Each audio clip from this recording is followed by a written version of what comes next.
Thanks for attending How to Sell More Cybersecurity Services and Make It Fun.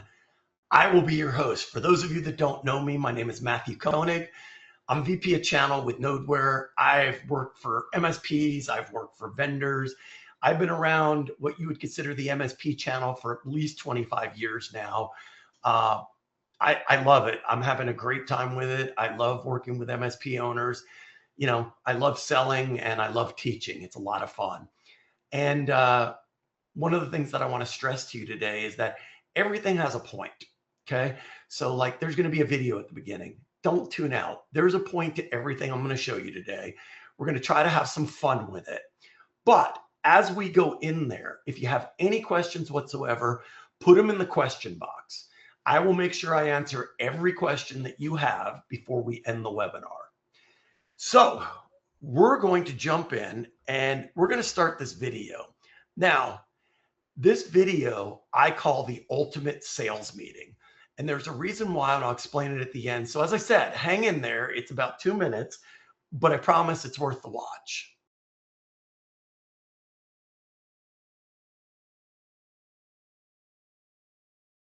That is one of my favorite sales videos ever. And let me explain why. Too many MSPs walk into places and sit there and go, oh, you don't want to do that? Okay, well, let's do something different. Or you negotiate or you go through it. You have to be willing to walk away. You have to. If the ideal client profile is not being met, then you have to walk away. You can't beat someone into submission. They either believe in what you're bringing to the table or they don't. Now, we're going to talk a little bit about how you get them to believe and see what we can do about helping you get there. For those of you that just joined, because a bunch of people are joining, please put any questions you have in the question box, and all of them will be answered live before the end of the webinar. So what's the real cybersecurity opportunity out there? Well, in 2026 to 2027, it's 109 billion. Okay. And yeah, that's in North America, Asia Pacific, and Western Europe, but Asia Pacific and Western Europe are smaller markets. So work with me. If you listen to ConnectWise and Kaseya and everybody else out there, there are 40,000 MSPs in North America. Now let's assume every one of them is selling cybersecurity. Now we all know that's a lie. It's probably 50% or actually 20%, but go with me on this one. That means that your fair share is $2,725,000 a year in cybersecurity services. Now, even if you take out Asia Pacific and Western Europe, let's take it down to 1.5. Are you getting $1.5 million a year in cybersecurity services? So let's get into how maybe we can do this.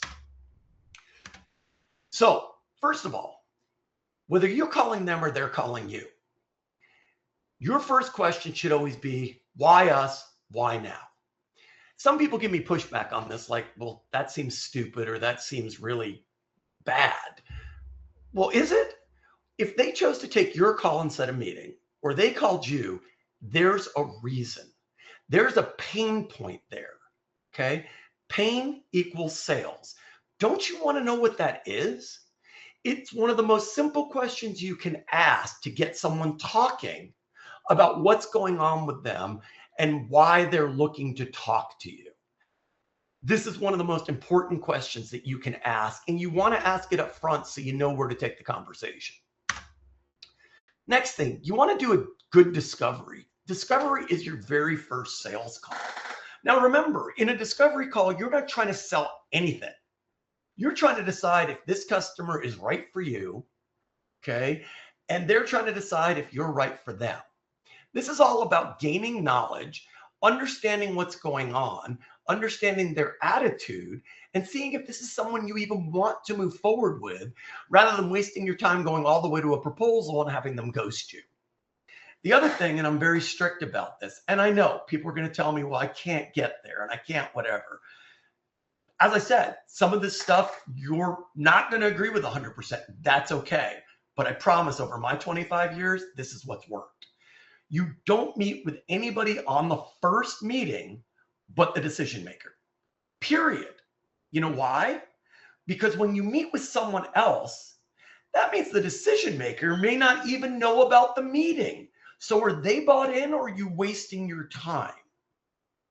If you look at Miller Hyman, which is a book I have on my shelf back here called Strategic Selling, there are 4 roles, not people necessarily, it could be, but 4 roles in every single sale. You've got the economic buyer, the person that decides on the money. You've got the technical buyer. The technical buyer isn't quote unquote the IT the technical buyer says your solution solves my problem, whatever that is. You've got the user buyer. So let's say like I sell Nodeware, which is vulnerability management software. Decision maker may be the, economic, maybe the MSP owner. The MSP owner may be the technical, but the user are the techs that have to use it every day to find vulnerabilities, manage them, and fix them. That's the user buyer. You need their buy-in also, because if they hate it, probably not a good idea. And then you've got your coach. That's the person that wants to see this get done. They like you. They appreciate you. They think you're the right fit. Now, again, it might not be 4 different people. It might be in smaller accounts the same person. But you need to understand this role exists in every single one of them. And who are you talking to? Because you need every single one of these people to buy in. Next, what are some basic discovery questions? Now, I can come up with 75 of them. I'm just going to give you a few real quick. 1, you need to define your ICP. What does your ideal customer profile look like? And when I say that, it doesn't necessarily have to mean it's a specific vertical or it's this or it's that. It could be if they're breathing, but there's still customer profile criteria. Is it 25 employees or under? Is it they have to have 25, but I don't want more than 2,500. They have to be in this geography. They have to believe cybersecurity is important. They have to, whatever it is, you decide. What you're going to do is they're unique to you. So you're going to come up with whatever those questions are, 5 of them, 10 of them, 3 of them, whatever. And you're going to intersperse them amongst these, because as you're going through the discovery, you're going to be able to say, okay, I got the wrong answer to these 3, but 7 of them were thumbs up. And the wrong answer meaning you're asking this question because you want a specific answer to see if they're right for you. That's the way you decide after discovery if it's even worth moving forward. So we go back to the why me, why now? Because you may have asked them that when they originally contacted you, but if you haven't, you're going to ask again. Okay? Tell me what makes your business unique. That doesn't sound like a discovery question. You know what? It isn't, it isn't. This is not specifically a discovery question. This is designed to take them from crossed arms and crossed legs and looking at you to edge of their seat and talking to you and open them up to have the rest of the conversation. There's no business owner that doesn't want to talk about their business, what makes them unique, how excited they are, and if they're an owner, how they built it. Plus, you might get a lot of tidbits in there as to what their thoughts are, where they're headed, how you can help them, et cetera, et cetera. What do you like about your current IT organization? If you could change anything about the way IT works within the organization, what would that be? What's your current provider responsible for? What does your organization take care of internally? What is the most important thing a service provider can do for you? Let's stop there. Matthew, that sounds like a question I've already asked.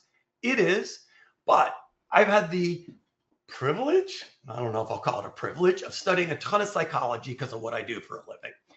And what they've proven over and over again is if you ask the same question a different way, like on those personality tests people take, you will 99% of the time get different information out of them. So we're going to throw in some questions that are just worded differently to see if we get additional information or different information. What are the top 3 things you took away from your last QBR with your current provider? Now, some people are going, well, I don't know if they have QBRs. Exactly the question. Do they have them? Does the decision maker attend them? And if they can talk about 3 things they took away, they actually pay attention, and you find this out and you find out what's important to them. If you could fix one thing immediately about your IT services organization, what would it be? And when I say that, that's another MSP or that's a co-managed environment. What are your top 3 business initiatives for the next 12 months? I.e., are they going to need to expand stuff? Are they going to need extra services? Are they going to need extra seats of stuff? Are they hiring? Good information for you to have. Can I interview some of your employees? I know from speaking to a lot of my friends out there that are MSP owners, they weren't doing this and now they do. You don't need to interview 10, 20 employees. We're talking about 3 or 4, particularly if you can in different departments. And all you're looking for here is not all the shadow IT they want. I want this software. No. The idea is to find out, what does their workflows look like? What are they using and where are possible improvements? And I'll give you an example. I had a friend of mine come to me a while ago and say, they've got 2 people that are responsible for quotes. But because of the bulk of the quote and everything, they'd send them out via email as opposed to sending it out via cloud. It would literally lock their machine up until the 35 megabyte file was sent. And they couldn't do anything else because the machines weren't resourced properly as well. So of course they said, well, why don't we do this in the cloud? Ta-da! Those are the kind of things you're looking for. You're looking for opportunities to make sure that work doesn't stop and business continuity stays in place. How is AI being used in your organization? What policies do you have? That's a great one nowadays, because you know darn well AI is being used. I know it, you know it. Do they know it? And have they sat down and figured out what policies need to be in place and what controls need to be put in place so people aren't putting company financials out there or anything else that could possibly cause them pain or breach or anything like that? What requirements does your cyber insurance policy require? I am surprised how many MSPs don't ask this question. If you're not familiar, cyber insurance companies are getting smarter and smarter, and they're putting more requirements from a security standpoint in there, to the point where they're sending in some of their own MSPs to check if you're not. And by the way, that's not fear, uncertainty, and doubt. That's fact. I've had people tell me this directly. And they're even requesting that they use some of their specific software they've decided on. But here's the thing. Your customers, 90% of the time, have attested to something that doesn't exist. Well, in doing so, that's a problem, because then the insurance company is within their right not to pay out. So therefore, they might as well send you whatever they're paying their cyber liability insurance company every month, and your thank you will mean more than what they get paid. So if you're not looking at their policy, understanding all the security requirements, and being able to sit down with them and have a conversation about what things need to be put in place that they may have attested to. Now I get some people go, well, they're going to think I should be doing that. How could they? They've never shown you the security policy. And cyber liability insurance companies, yeah, they have some basic stuff, which, by the way, they've probably been turning down that you've already been suggesting to them. But they also have some stuff that in some cases is not just straightforward things that they need.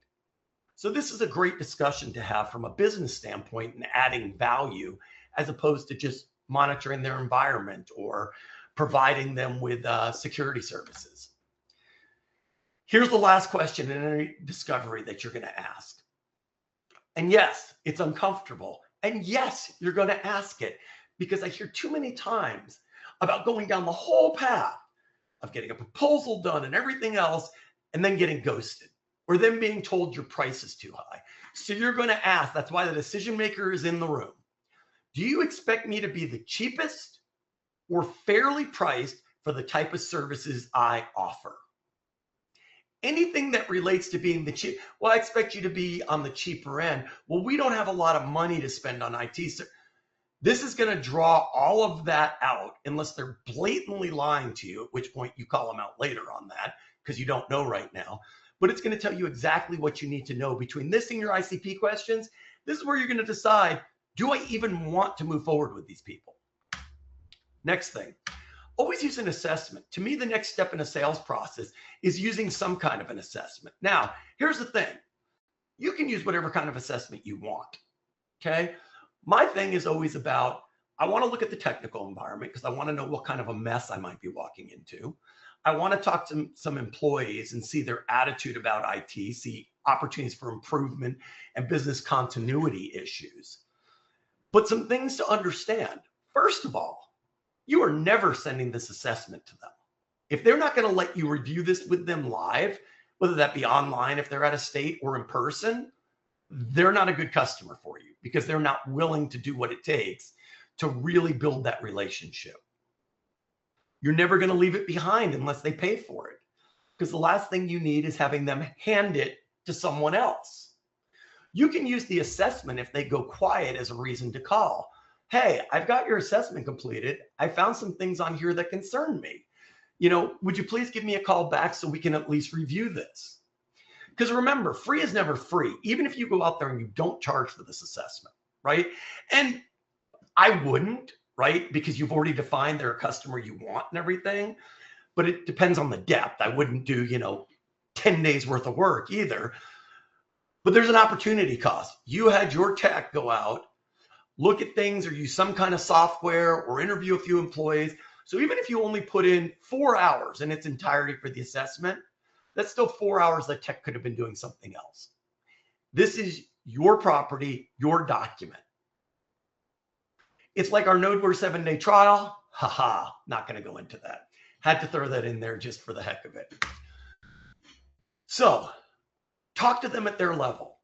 Don't use technical terms. Don't use features. They don't care. They don't understand them. I know you've seen this, but yet people still go in and start talking about backup and recovery, and you need this particular zero trust piece or MFA or identity access. They don't understand what that means. Next thing, talk about things from a business perspective, from a solution standpoint. I'll give you an example. First thing is you want to talk about data, right? Because at the end of the day, security only matters about the type of data their employees view, share, store, and change on a regular basis. Isn't that really what you're protecting? The data. The next thing is, good example, you go out, you analyze their environment, find out their backup and recovery solution. If they want to recover, will take 7 business days. Nothing you can do about it. When you're sitting down with them to present the assessment, the way you have that conversation is say, how critical, Mr. Customer, is uptime and business continuity to you? Well, it's really important. Okay, I asked this not from a fear standpoint, based on some things that I found. How many days could you be down organizationally before it becomes a significant issue? 2? Okay. Well, I'm glad you told me that, because what I found is your current system, if we had to restore everything because everything went down, would take no less than 7 days. So I'm assuming this is something you want to address to get it down to the 2-day level, correct? Talk business. Don't talk technical. Don't assume. I see too many MSP owners go out and assume if you sit down with them and just have a basic conversation, they're going to give you everything you need to help. They're going to reveal all of their secrets. Not the case. That's why you're going to do a discovery call.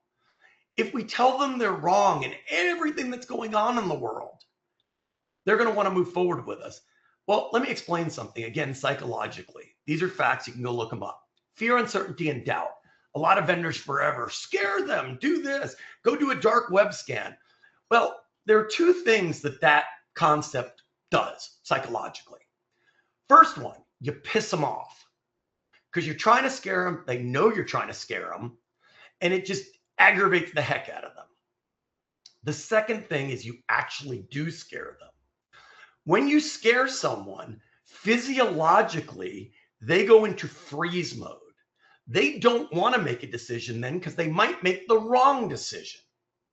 When they are ready, they're going to get with someone they trust implicitly to go through this because how critical a decision you've now showed them it is. Guess who that person isn't going to be? You. Don't use fear, uncertainty, and doubt. We assume that if we show them how frustrated we are, God, do you understand you need to do cybersecurity? That's going to work. No, it's not. You're going to turn them off and you're going to put them in mode again where they're just pissed off. Fill the gap when you're asking questions. Make it emotional. Talking about a Target breach, a Home Depot breach, whatever, Russia getting into banks or whatever, nobody cares. Okay? Ask them, how would it feel if you had to lay off half your employees because of a breach? I apologize.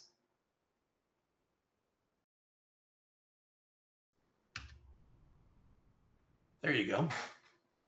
How would that feel?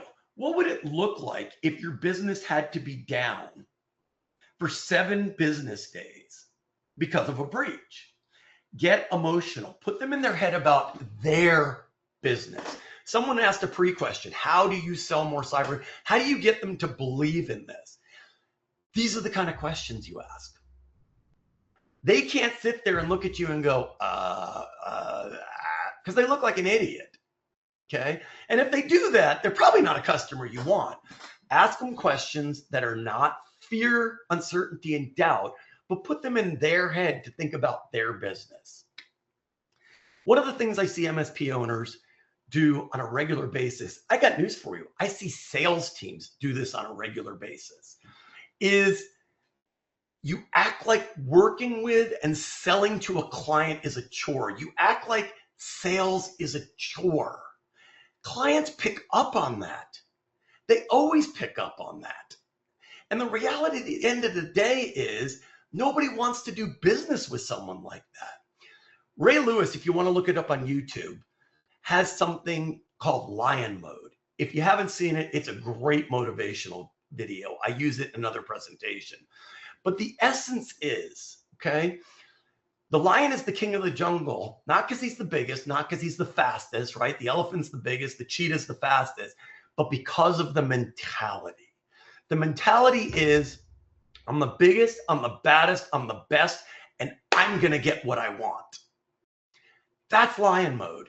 You can't sell if you're not in lion mode. And what I mean by that is understand, I don't mean you have to do, that's not lion. Lion mode is, do you like the process? Are you excited to be in front of that customer? Are you excited to do that discovery call? Are you happy to have an opportunity to sell something to them? If not, they're going to read through that in about 3 seconds. And I got news for you. A lot of people don't want to do business with people like that. I guarantee you'd be tuning out of this presentation right now, besides just the material. But if I was sitting here going, help fill the gap, this is, you don't want that. You don't need that. Next, tell a story. People remember stories and are at ease when being told one. The reason why? Go back to caveman days. They painted them on the walls. Everybody's got a favorite movie, a favorite author, a favorite book. You can recite lines from some of these things because of a story. When you tell something that's got a particular beginning, middle, and end to it, it registers with the human brain. And I'll give you an example. I had a friend that told me about a story a while ago. It's not mine.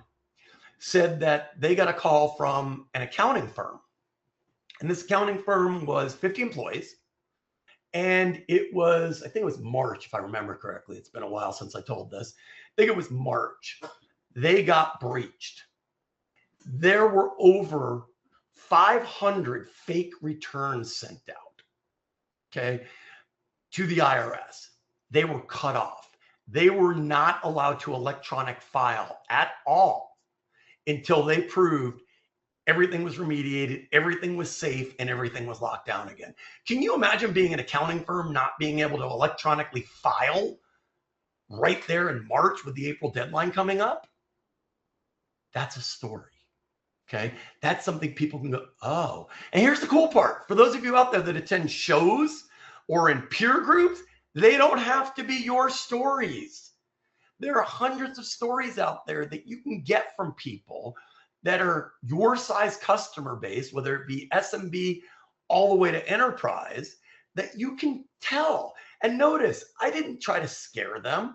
I just said, you know what? One of the reasons I find security so important is blah, blah, blah.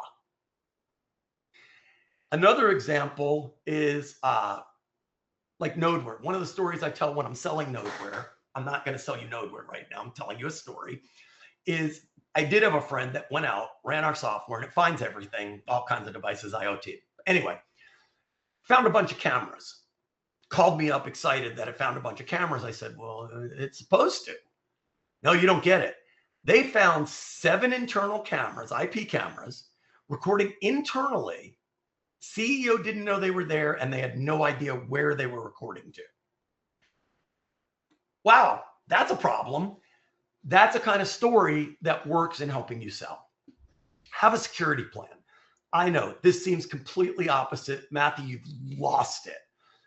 But the reality is we all know it's not if they're going to get breached, it's when and how bad. One of the things I like to explain is, look, here's reality. Reality in this world again today is, unless you want to pay me millions and millions a year just for your cybersecurity, and even then, I can't guarantee it, something is going to happen. But here's the cool part, Mr. Customer. I have experience with this. I know exactly what steps to take to analyze, repair, and get you back up and running, because this is something that I've done before. So don't worry about it. I got your back.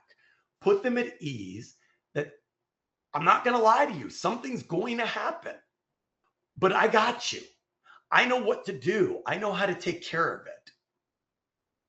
Be involved in your client's business. We talked about cyber liability insurance, but what about compliance frameworks? If you look at CMMC or GBLA or NIST or CIS or PCI or HIPAA, or the list goes, SOC 2, ISO 27000, all of them have specific security requirements. And most of them now are actually auditing where they didn't do it for years. So it could cost them a lot of money if they're required to meet those, if they're not meeting those standards. Use compliance as a wedge as well, because a lot of times they know they need to meet the standards, but they have no idea what to do, how to do it, or what it's all about. And you can be that person. Don't break out bundled pricing of tools, okay? Look, here's the thing. Nobody understands. People tell me all the time, I'm going to go sell vulnerability management. No, you're not. No. Because you're not going to sell it unless you're selling to an IT organization in a larger co-managed environment. You're never going to sell identity access management, vulnerability management, or any of these things. Okay? It becomes your package. Same thing. Your current package, monitoring and everything else, is a single package. You're not breaking it out. Now, however you price it is fine, right? Per seat, per employee, however you do it. But you're then going to break out your security package separately. And again, you're not going to list all the tools. First thing they're going to do is go, oh, that seems expensive. We don't need that. You don't need what? Well, we don't need the identity access management. Great. Tell me what it does. Stop doing that to yourself. Stop getting into a pricing conversation you don't need to have. Now, why would you break these two out? Because when another MSP comes in to try to get your business, most likely, a lot of the time, they don't have the same security services you have. But they're coming in and saying, I can do this for $125. And you're at whatever, let's call it $180 per seat. Customers like, well, they're much cheaper. The reason you want to break out your basic stack is because guess what? Now, with your basic stack, guess what? You're at 120. The security services are what adds to the price. And now you're forcing them to do the same thing if they want to compete. By the way, don't get this wrong. The security services are not optional. Okay. It is part of the program. You will spend, picking a number, I know this is probably low, $50 per seat per month on our security package to make sure you're secure and that nobody can get to me through you as well. I'm going to protect you, I'm going to protect myself, and I'm going to protect your upline distributors and people you do business with. Stop selling. You know what's important for a client to have to protect their environment. Stop trying to sell them something that they need as an add-on. See, the problem is when you come in and you're not including cybersecurity services. Now, there are certain things that are an add-on, right? You go into a bigger account and they need SIEM services, right? Okay, that is an add-on, right? Because everybody doesn't need that. Your basic security package that meets basic security standards nowadays or frameworks, it's not an add-on. If you sell it as an add-on, they're not going to buy it. If you go into the store right now, okay, and I wanted to go get an 85-inch TV at Best Buy, and I want this for my room, and I've told them I've got a surround sound system in place, everything else. What about all the add-ons that they're going to try to sell me?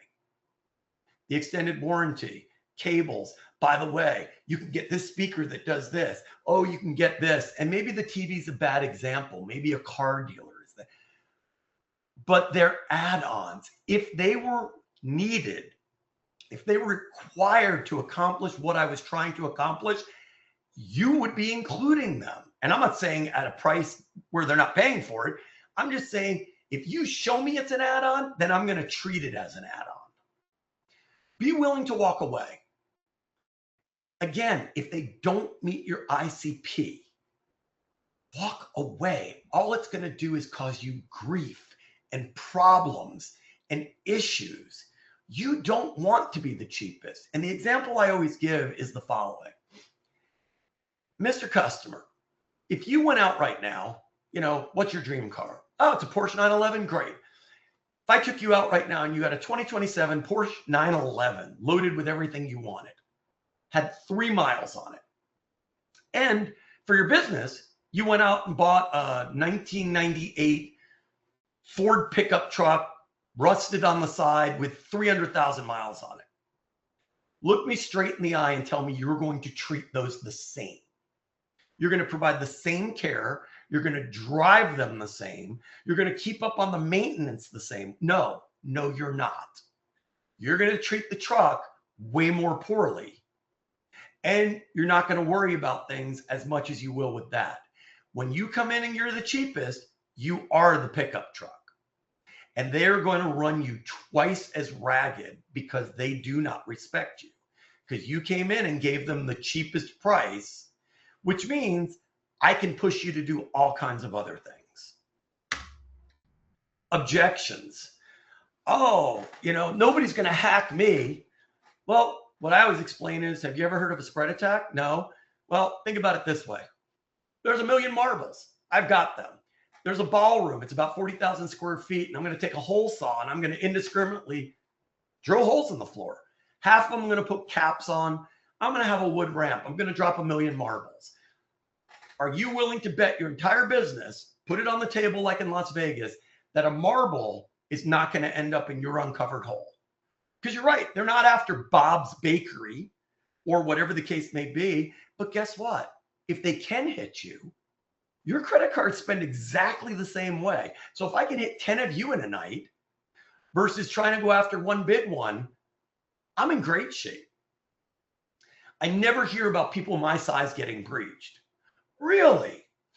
So if you got breached tomorrow, would you run around going, I got breached? I got breached. Hey, by the way, I got breached. No, you would not. You're not sensationalistic enough to put on the news. And there's no business owner that's going to run around telling you they got breached. So stop. We talked about add-ons. Now, price. Price is a funky one. First of all, based on my normal sales process, which is another presentation, I'm not going to go into it right now, but hopefully you won't get to this point. But if someone says your price is too high, you ready for the ultimate comeback? Why do you think that? You didn't try to negotiate. You didn't go right to lowering your price. You didn't ask them what's the price they're getting somewhere else. You asked them, why do you think that? Get them to tell you. Why? Is it an automatic reaction in negotiation? Because that happens, right? Automatically you think, well, let me see if I can get a lower price. Or is there something truly that they think is not right? And this should hopefully help draw that out of them. But you have to be willing to ask this question and then shut up and not say another word and let it be uncomfortable. let it hang there, because you didn't ask a yes or no question.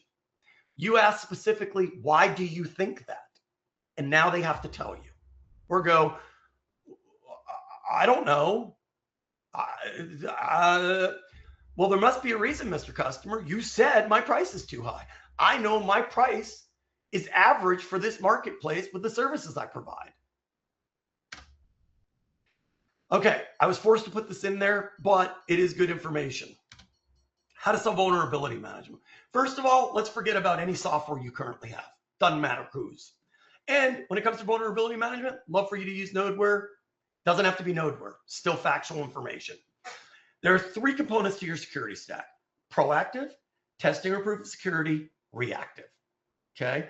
Left to boom is just as important as right to boom. Proactive, vulnerability management, MFA, identity access management, etc. Testing, IR tabletop exercises, penetration testing, the recovery part of backup and recovery, and then EDR and MDR and SOC services is the reactive, right? And the way I always explain it to a customer, rather than getting technical, if I have to sit down with them, is, look, my doctor told me my dad had 5 heart attacks before he was 65. I want you to start doing the following things. They're not suggestions. Please start doing them. Rock on.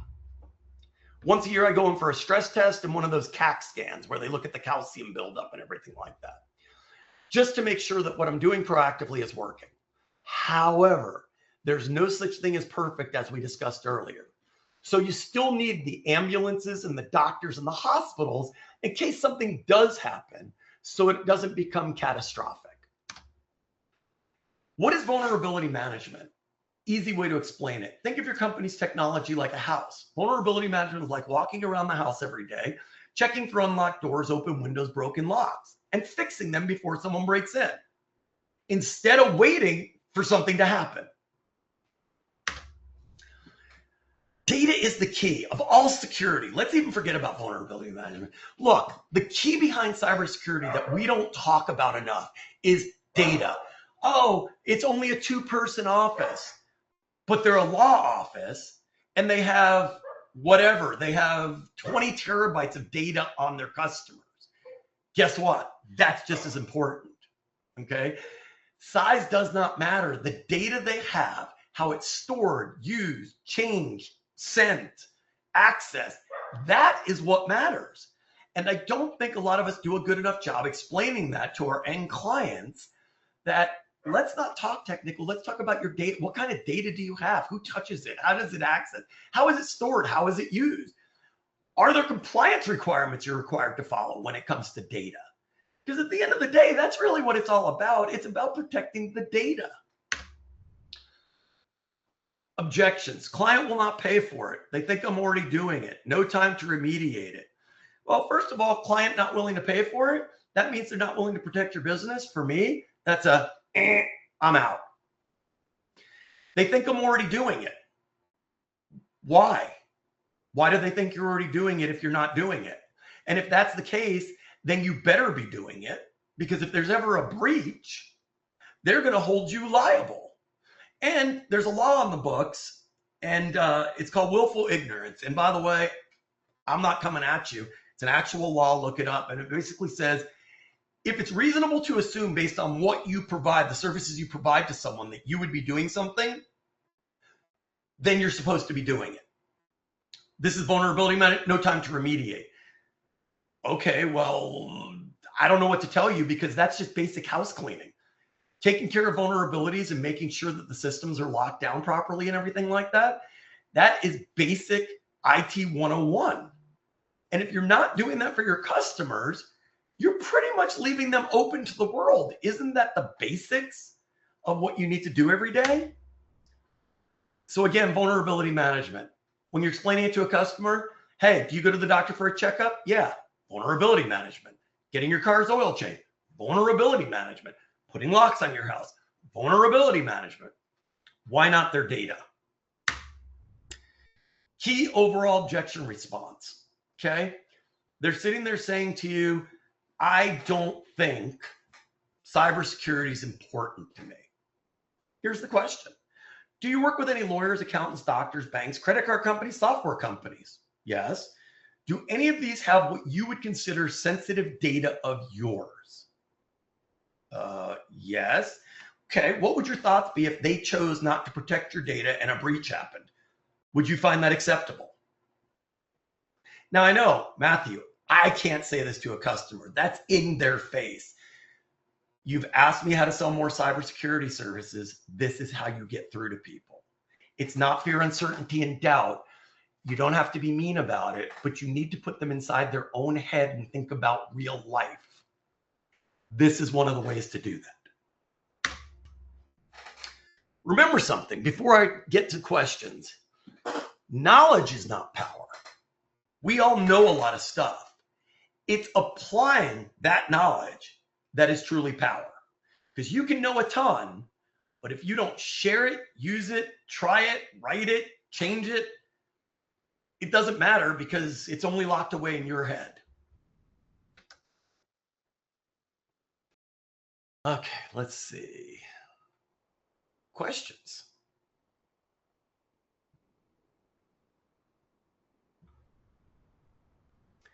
Seatbelts aren't optional. I love you. That's awesome, Corey. Best advice I've ever heard and still practice every, okay. I can hear now. I couldn't hear the video. Hi, is there any audio? Okay, those are the questions. I've got some that were sent in ahead of time. How to identify and qualify real opportunities, I think we covered. How can I persuade my customer base to actually care about cybersecurity and want to stay updated? Baseball bat? I think we covered some of that. It's all about doing an effective discovery, asking them questions that lead them down the path. There are going to be some customers that you are never, ever, ever going to convince. Those are the ones, in my opinion, it's not my business, I would walk away from because they scare the heck out of me. What's you suggesting for dealing with a prospect that understands that cybersecurity is a risk but is afraid of spending? If you haven't figured it out by now, I'm more of an in-your-face kind of salesperson. I spent years in the enterprise space before moving into the MSP channel. And I would ask them point blank, okay, are you afraid of losing your business? I mean, that's reality, right? Are you afraid of losing your business? You're afraid to spend on cybersecurity. How much do you have put away to recover in case you get breached? Those are the kind of questions I would ask them. Again, it's not fear, uncertainty, and doubt. That's fact. We don't have to like it, but it's factual information. How do you get prospects into a 14-day trial of your service? I guess that's for me at Nodeware, I assume. And it's really easy. We do a demo. I do a good discovery. And if it meets a pain point, I tell them that we have a trial. I ask, I don't force. I always ask, what's the next steps? And I'd say 95% of the time it leads to, well, do you have a trial? Can I try it? And I say yes.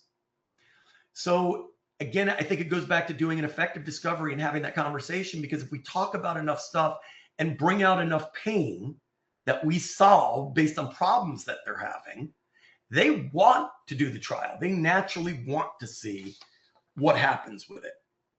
Is cold email dead? Cold email is not dead. However, it's all about messaging. It's all about how often you send it. It's all about what you provide. And also, it's a numbers game. How many do you send out? One of the things I do is I write a lot of email content for our company. And some of you may have gotten it. One of my most opened emails ever was, have you peed today, was the subject line. You guys ate that up because the subject line was, have you peed today? Huh? And I talked about basically how entrepreneurs don't get up from their desk ever to eat or drink or whatever.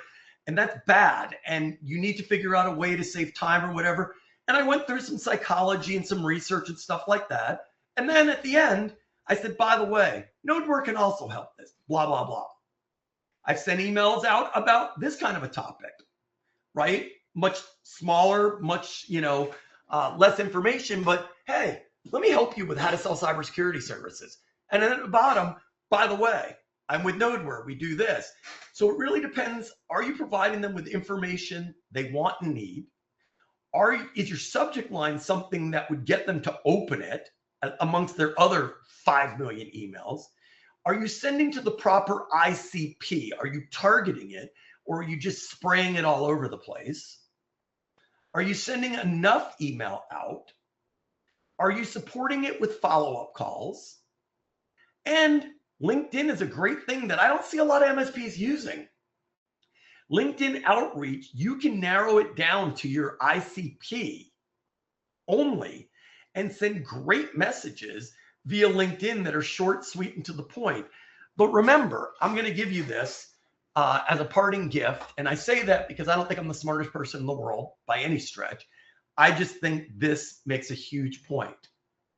Mr. Customer, as an MSP, my job is to protect your people, your profits, and your brand. That is my only job. People, keep them up and running. Business continuity, make sure they can do their job every single day. Profits, make sure you don't get breached. Make sure you don't have to spend unnecessary money to recover or to come back from something or anything else. Brand, make sure I keep your name out of the newspaper or the state reporting site or anywhere else that you wouldn't want it that's not in a positive light. That's it. That's what we do for a living. Anyway, I don't see any other questions out here. So if you are getting this recording and you have questions, you can reach out to me at Matthew with 2 T's .Koenig, Koenig